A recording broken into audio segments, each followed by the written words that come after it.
Hai selamat petang semua. Kami dari grup 8 ingin membentangkan tentang projek banding tokoh antara Tun Tan Chek Lok dengan Sultan Muhammad Al-Fateh.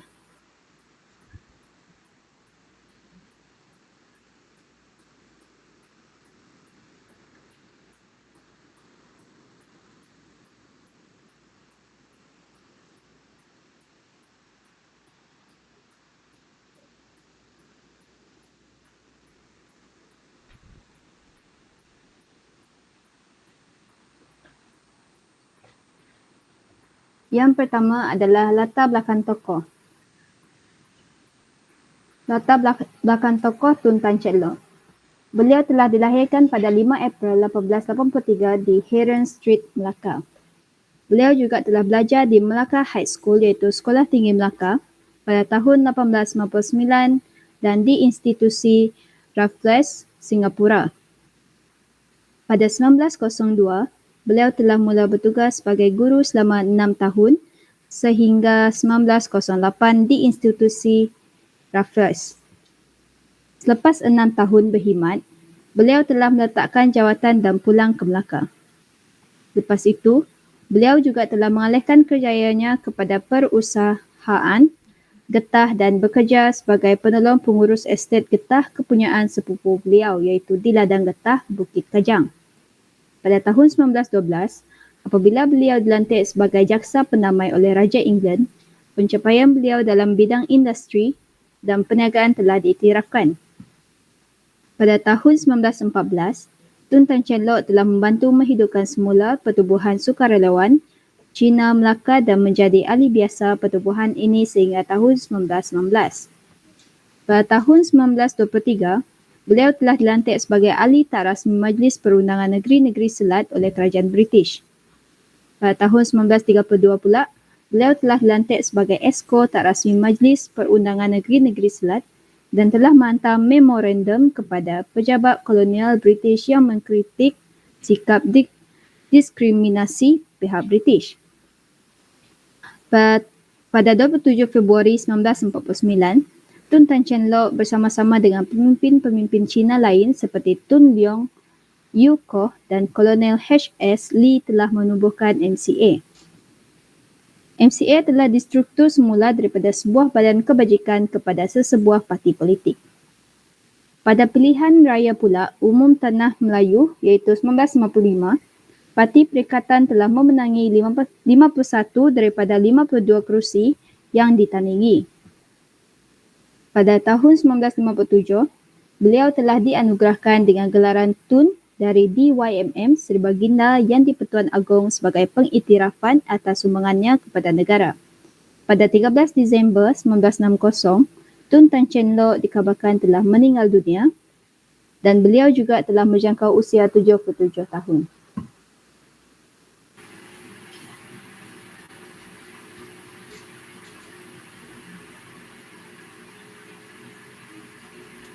Latar belakang bagi tokoh Sultan Muhammad Al-Fateh ialah nama sebenar baginda ialah Muhammad bin Murad bin Muhammad bin Bayezid. Baginda telah dilahirkan pada 20 April 1429 Masehi bersamaan dengan 26 Rejab pada tahun 833 Hijrah di Adrianopolis, di sebuah bandar bersempadankan Turki Bulgaria dan meninggal dunia pada 3 Mei 1481 Masehi ketika berumur 46 tahun. Baginda juga dikenali dengan gelaran Muhammad Al-Fateh kerana kejayaan membebaskan kota Konstantinopel. Selain itu, baginda juga telah menaiki tahta seawal usia 19 tahun bagi menggantikan ayahandanya iaitu Sultan Murad. Baginda juga telah memerintah empayar yang begitu luas selama 30 tahun iaitu antara tahun 1451 hingga 1481 Masehi. Akhir sekali, baginda juga merupakan seorang negarawan yang ulung dan seorang panglima tentera yang agung. Sepanjang beliau memerintah, baginda telah memimpin sebanyak 25 kempen peperangan.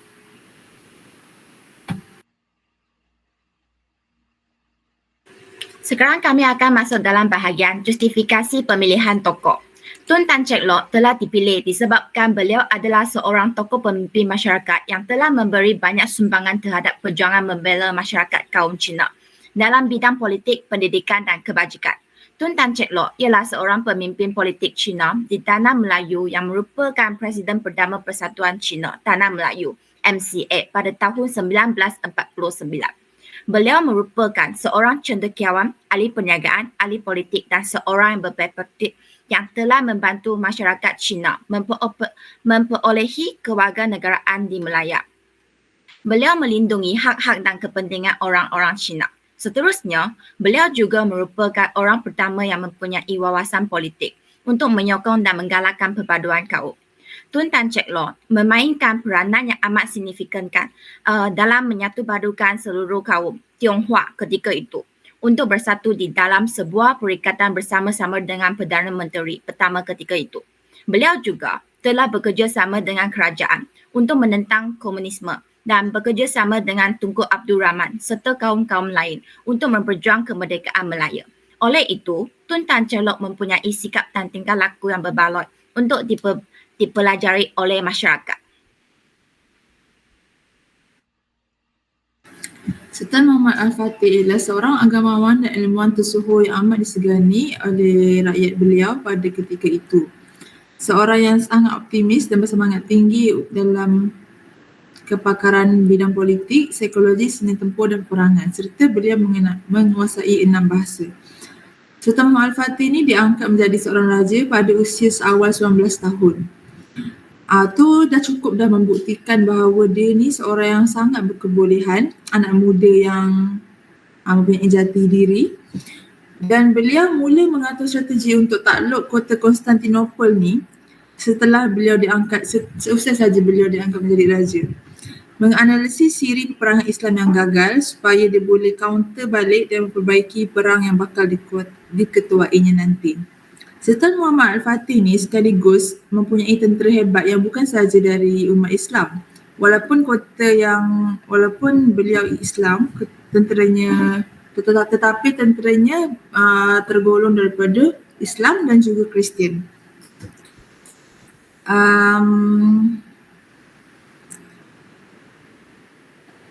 Pemilihan kedua tokoh ni mencerminkan peranan penting mereka dalam membentuk sejarah dan perkembangan masyarakat di wilayah dan zaman mereka masing-masing. Walaupun mereka ni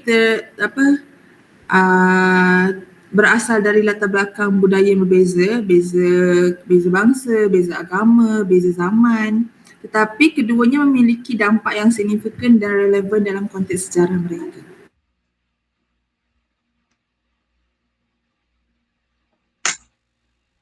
Seterusnya merupakan analisis pemikiran tokoh.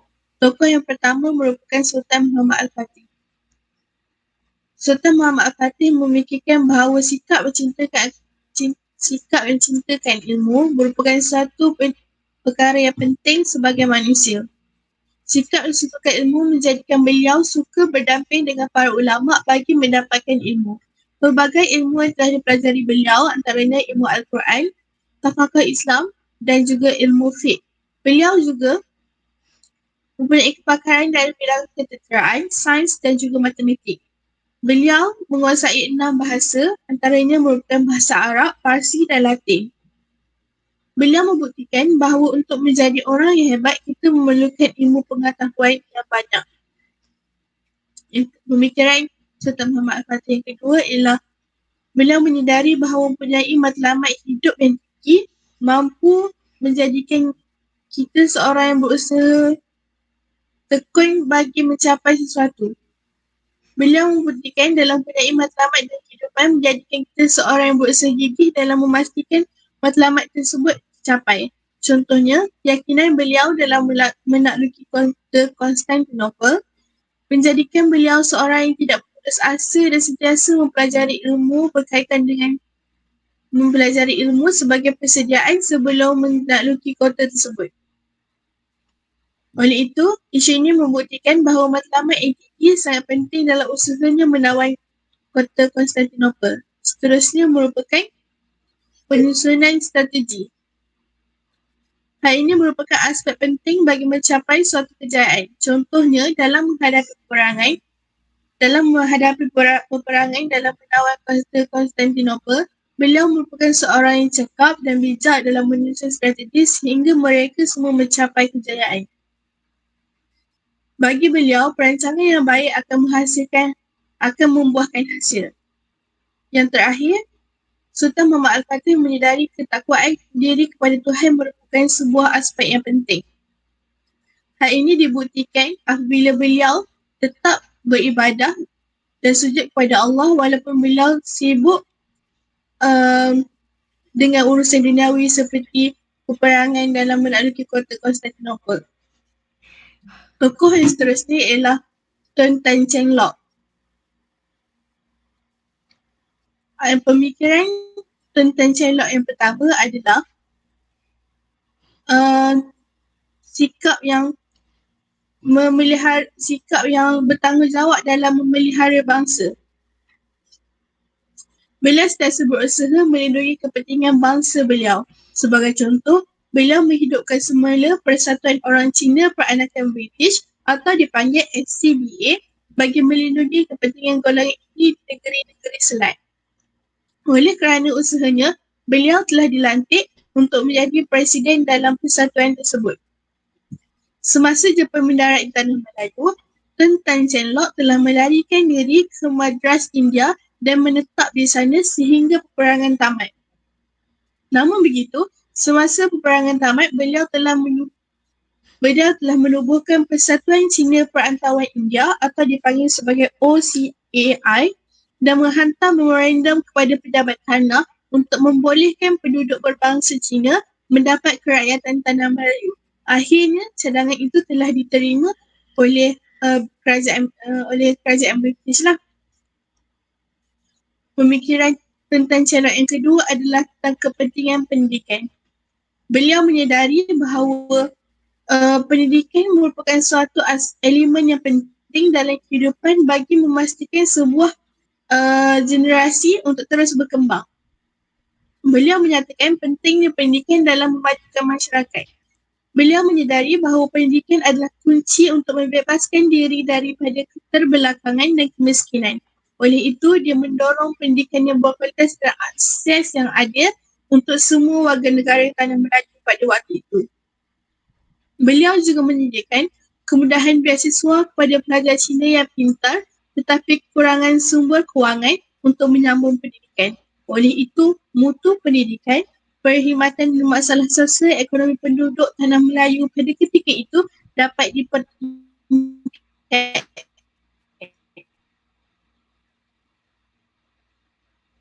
Yang ketiga, Tun Tan Cheng Lock seorang yang mementingkan akan prinsip hidup. Beliau menekankan bahawa sebagai rakyat Malaysia, kita perlulah bijak dalam menyuarakan hak masing-masing. Prinsip Tun Tan Cheng Lock ini terbukti apabila beliau dengan beraninya mengkritik pembelanjaan yang berlebihan dengan pembayaran gaji kepada para pegawai awam Eropah yang kurang berkaliber. Tun Tan Cheng Lock juga memperjuangkan hak-hak ekonomi masyarakat Tionghoa di Tanah Melayu pada waktu itu. Dia berusaha untuk mengatasi ketidakadilan ekonomi yang dihadapi oleh komuniti Tionghoa dan memperjuangkan kesempatan yang adil dalam bidang bisnes dan ekonomi. Yang terakhir sekali adalah Tun Tan Cheng Lock memikirkan bahawa sikap yang lupa diri tidak seharusnya ada dalam diri setiap manusia. Hal ini dibuktikan apabila beliau menjadi guru di Tanah Melayu pada ketika itu setelah menamatkan pendidikan di College Raffles Singapura. Beliau mengambil keputusan untuk berkhidmat di tanah air bagi menabur bakti dan memelihara generasi yang bermutu dan mampu membela negara.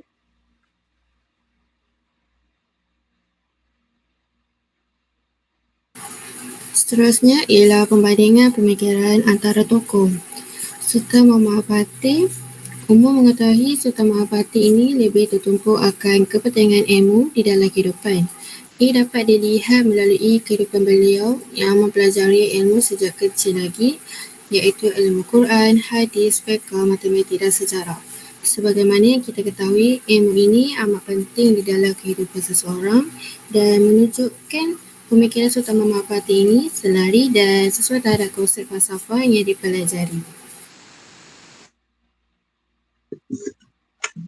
Manakala pemikiran bagi Tun Tan Sri Lok ialah tertumpu kepada mewujudkan pendidikan dalam bahasa Inggeris, pendidikan vernakular dan pendidikan secara menyeluruh. Selain itu, beliau juga mencadangkan untuk menubuhkan sekolah-sekolah perdagangan dan pertanian. Beliau juga menyuarakan pendapat untuk menyediakan beasiswa kepada pelajar. Seterusnya ialah Sultan Muhammad Al-Fatih ini seorang yang pemikirannya strategi. Misalnya, beliau menggunakan beberapa teknik peperangan untuk mengepung kota Konstantinopel. Ini menunjukkan Sultan Muhammad Al-Fatih bersungguh-sungguh dan bijak dalam mengatur rancangan dalam mencapai sesuatu kejayaan di dalam kehidupannya. Berbanding pula dengan Tun Tan Sri Lok ialah pemimpin yang dapat menjadikan tokoh yang hebat, menyusun strategi bagi masyarakat kaum Cina. Seterusnya, beliau telah menghidupkan semula pertubuhan sukarelawan Cina Melaka dan pertubuhan Melaka serta beliau juga menghidupkan semula Persatuan Cina British di negeri-negeri selatan. Selain itu, Sultan Muhammad Al-Fatih ini seorang yang taat pada agama. Hal ini dikatakan kerana sifat ketakwaan Sultan Muhammad Al-Fatih ini kepada Allah Subhanahu Wa Taala yang tinggi ini perlulah diterapkan di dalam jati diri pada masyarakat pada hari ini. Masyarakat seharusnya menjadikan Sultan Muhammad Al-Fatih suri teladan dalam kehidupan mereka. Misalnya, meskipun Sultan Muhammad Al-Fatih ini sibuk dengan peperangan, beliau tidak lalai akan ibadahnya. Berbanding pula pemikiran selaris Tun Tan Sri Lok ialah pemimpin yang lebih mementingkan masyarakat kaum Cina agar mereka sentiasa hidup dalam kesejahteraan. Beliau telah menyatukan orang-orang Cina di tanah Melayu dengan melindungi hak-hak dan kepentingan orang-orang Cina serta bekerjasama dengan kerajaan untuk menentang komunis dan bekerjasama dengan bangsa-bangsa lain untuk memperoleh kemerdekaan untuk tanah Melayu. Seterusnya, Sultan Muhammad Al-Fatih ini seorang mempunyai pemikiran matlamat yang tinggi. Sultan Muhammad Al-Fatih ini tidak berputus asa dalam perjuangannya demi takluki kota. Pemikiran sedemikian semestinya diterapkan oleh masyarakat. Hal ini kerana adanya semangat yang tinggi di dalam diri yang akan membuahkan hasil yang cemerlang di dalam sesuatu perkara. Manakala pemikiran seterusnya ialah Tun Tan Sri Lok, pemimpin yang berwawasan dalam membina ekonomi yang maju di tanah Melayu. Beliau telah memberikan cadangan supaya setiap barangan dagangan yang terhad diperkenalkan. Beliau juga berusaha menunjukkan minat terhadap penanaman getah serta melibatkan orang Cina dalam proses penanaman getah. Akhir sekali, Sultan Muhammad Al-Fatih ini mementingkan terhadap kebajikan masyarakat dengan mendirikan hospital, rumah kebajikan, rumah fakir miskin dan menyediakan kemudahan tenaga. Sifat seperti ini seharusnya dijadikan teladan oleh pemimpin-pemimpin pada hari ini dan dalam mengambil berat terhadap rakyat. Berbanding pula dengan pemikiran selari bagi Tun Tan Sri Lok, pemimpin yang prihatin kepada masyarakat Melayu. Beliau telah menyalurkan bantuan ekonomi kepada masyarakat Melayu. Beliau juga menyokong dasar-dasar hak istimewa orang Melayu serta beliau telah menjalinkan hubungan rapat dengan pemimpin Melayu. Seterusnya analisis pemikiran tokoh terhadap isu semasa berdasarkan kerangka falsafah. Yang pertama, pentingnya persefahaman antara etnik. Sultan Sri Lok telah mendorong persefahaman dan kerjasama antara etnik Melayu dan beberapa etnik lain yang dijadikan sebagai kunci untuk mencapai kemerdekaan dan pembangunan Malaysia yang berjaya. Di samping itu, falsafah beliau amat mencerminkan keinginan beliau untuk mengatasi perbezaan etnik melalui beberapa kaedah yang beliau guna, iaitu dialog dan toleransi. Yang kedua, kemajuan ekonomi. Sultan Sri Lok banyak menekankan betapa pentingnya pembangunan ekonomi yang adil dan kestabilan dengan memastikan semua lapisan masyarakat mendapat manfaat daripada kemajuan ekonomi yang beliau perjuangkan untuk semua etnik yang ada di Malaysia. Akhir sekali, multikulturalisme dan keadilan sosial. Tun Tan Sri Lok telah cenderung mengamalkan pendekatan tersebut kepentingan dan keharmonisan antara pelbagai etnik. Manakala bagi prinsip keadilan sosial pula merupakan landasan beliau dalam falsafah dengan bertujuan mengurangkan ketidaksetaraan dan memastikan kesejahteraan bagi semua lapisan masyarakat. Pemikiran Tun Tan Sri Lok mungkin dapat diaplikasikan dengan mempromosikan keamanan tersebut dan ketiga-tiga nilai tersebut. Prinsip-prinsip yang dianuti oleh Tun Tan Sri Lok boleh mencapai kesejahteraan dan keadilan masyarakat. Seterusnya, Sultan Muhammad Al-Fatih. Yang pertama, agama dan kebajikan pemerintahan. Sultan Muhammad Al-Fatih merupakan pemimpin yang taat dan pada agama. Oleh hal demikian, cara pemerintahan dan pemikirannya banyak dipengaruhi dengan prinsip-prinsip Islam yang termasuk juga dengan cara beliau menanggapi isu semasa pada zaman pemerintahan beliau. Yang kedua, dalam konteks ini, kerangka falsafah Sultan Muhammad Al-Fatih memenuhi prinsip keadilan sosial dengan konteks nilai-nilai Islam. Manakala analisis terhadap isu semasa pada zaman Sultan Muhammad Al-Fatih dapat meneruskan kebijaksanaan beliau dalam melakukan tindakan ketika pemerintahannya bagi memastikan keadilan untuk semua warga negara. Akhir sekali, pendidikan dan ilmu pengetahuan. Pada zaman kerajaan Uthmaniyah, terdapat beberapa pemerintah termasuk Sultan Muhammad Al-Fatih sangat menyokong perkembangan ilmu pengetahuan dan pendidikan dalam kalangan warga negara. Pemerintahan Sultan Muhammad Al-Fatih telah menunjukkan perkembangan yang pesat dalam pendidikan ilmu pengetahuan yang luas sewaktu kerajaan diperintah oleh beliau. Analisis terhadap isu semasa yang merujuk pada nilai-nilai yang digunakan oleh Sultan Muhammad Al-Fatih juga turut boleh digunakan untuk kesejahteraan dan keadilan dalam masyarakat. Saya serahkan kepada pembaca seterusnya.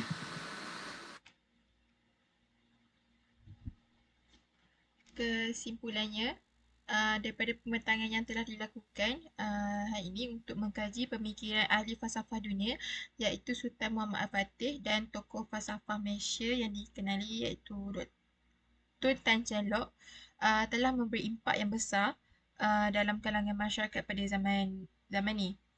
Pandangan berfalsafah dari setiap tokoh ilmuwan ni masih lagi diaplikasi dalam diri masyarakat dan dapat dijadikan sebagai matlamat kepada setiap individu untuk mencapai kemajuan diri.